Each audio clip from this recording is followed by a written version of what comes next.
the J&J Auto Wrecking's engine test for GDCE215. This is a 2013 Chevy Equinox with a 4-cylinder Ecotec motor.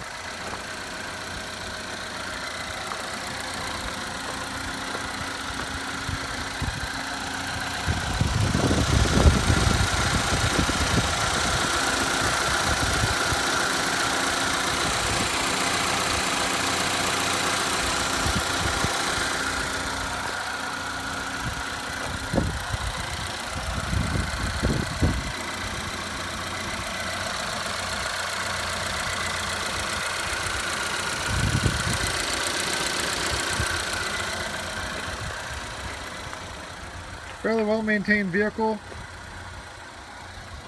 Hitting the other side on the front.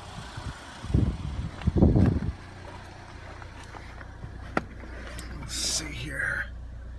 Vehicle has 49,386 miles on it.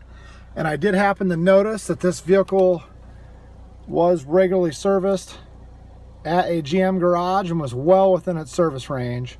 So that's always good to know. So it looks like they had it dealer serviced.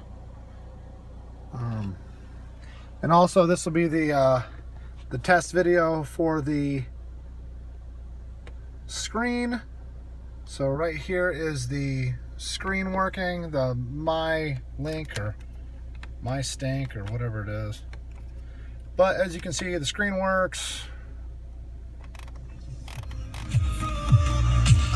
And whatever. So. Alrighty, and thanks again for watching. This has been J&J Auto Wrecking's engine test and screen test for GDCE215. Thank you and have a nice day.